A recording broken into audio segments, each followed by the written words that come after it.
a brawl at the end of the SEC tournament final in the women's game.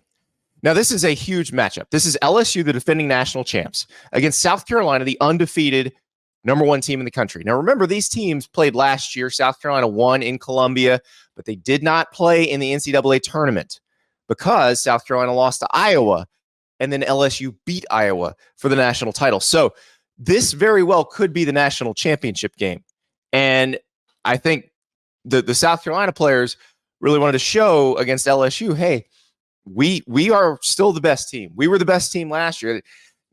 This was a styles make fights thing that got them beat against Iowa. And South Carolina and LSU went at it again. And late in the game, you had an incident where Malaysia Flau'jae from South Carolina steals the ball from Flau'jae Johnson. Flau'jae Johnson grabs her, commits the foul out of frustration, stop the break, and then stuff starts happening. And so Camila Cardozo, the 6'7" center for South Carolina, comes flying in, decks Flau'jae Johnson, and then it's on. You see Flau'jae Johnson's brother come over onto the court. He got escorted out. I think it was said he was arrested, and then it was clarified later he was not arrested, but he was ejected from the arena. It was a crazy scene. Crazy scene.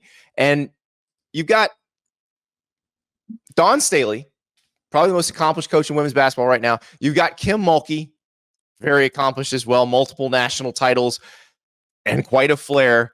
And man, this one had it all. Here's Kim Mulkey talking about the fight afterward in the way that only Kim Mulkey can. No one wants to be a part of that. No one wants to see that ugliness. But I can tell you this. I wish she would have pushed Angel Reese.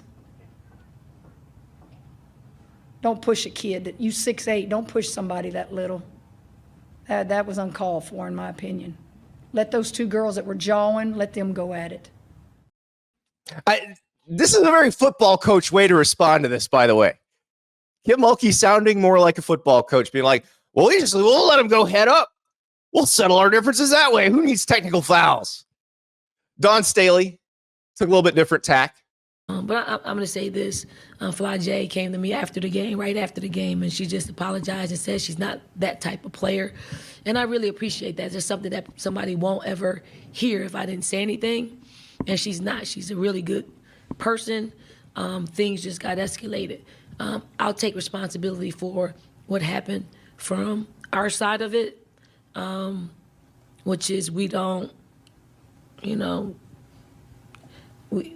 we talk about these things as a team, and we try to, as much as possible, express to them how not to react in those type of situations. But real time is real time. And I know that, anybody, Camilla, as well as the other 4 or 5 players that were ejected, I know if they had a chance to do it all over again, they would do it differently. But now we have that. I just don't want the people who are tuning in to women's basketball see that and think, that is our game, because it isn't. Our game is a really beautiful thing. And to be quite honest, this is a part of it now. So we have to fix it and we have to move on. So I don't think she has to apologize to fans of women's basketball and say this is not part of the game. It is. It's part of basketball. People get heated. It's okay. Listen, this makes more people want to watch the NCAA tournament because I want to see these two teams play again. I want to see these two teams play again for the national title. We thought that's the matchup we're going to get last season, and Caitlin Clark bombed threes all over South Carolina. And we got a different matchup, which was also awesome. But think about this. Like, is there a matchup in the men's tournament that you are as excited about as either LSU South Carolina or a South Carolina Iowa or an LSU Iowa rematch? This is good for the game. Say what you will. Look, fighting happens in sports. It's just part of the game. And so we'll see what happens. 6 players got ejected.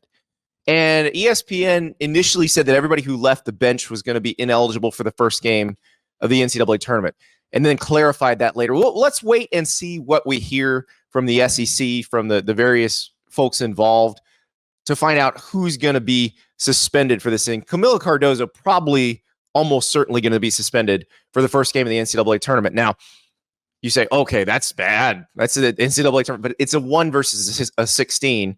And I know we had, in the men's side, Purdue Fairleigh Dickinson last year be like Zach Edey not playing for Purdue in that game. But 16 has not beaten a 1 in the women's tournament yet. And I'm not sure this is going to be the first year, even if Camila Cardozo can't play for the Gamecocks. So that was a crazy, crazy ending. And just get ready for that. This is conference tournament heaven right now, because the mid-major tournaments in the men's side just starting to wrap up. The high major tournaments getting started this week. There are NCAA tournament bids to be locked down. There are 4 teams already in the men's side that have locked down their bids. Game Time. Download that Game Time app. Use the code Staples, $20 off your first purchase. There is no better time than right now to be using Game Time. So you want to follow your team in the NCAA basketball tournament, men's or women's? Well, you probably, let's say you're a South Carolina fan on the women's side, you know where your team's going. If you're an Arizona fan, you probably know where your team's going. Well, maybe not for the second weekend yet. But what if you're a 6 seed, 7, like Florida? They just lost to Vanderbilt, probably knocked them down one entire seed line. You have no idea, if you're a Florida fan, where they're going to get sent for the NCAA tournament. It could be Omaha, it could be Pittsburgh, it could be Charlotte. Well, use Game Time, and when the bracket comes out, you pop on the app, you grab the best price ticket you can find. You can look exactly at where your seat's going to be. You can see what the view will be like in the arena. If you're going to Pittsburgh, by the way, they use the Penguins photos, so you'll see a hockey arena. But just imagine a basketball court there. It's a tremendously easy thing, and this is the perfect time to use Game Time. So download that app. Use the code Staples. First purchase $20 off.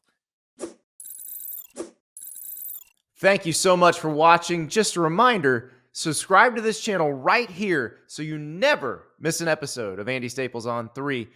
And oh, by the way, watch all the other great videos on the On 3 Sports YouTube channel.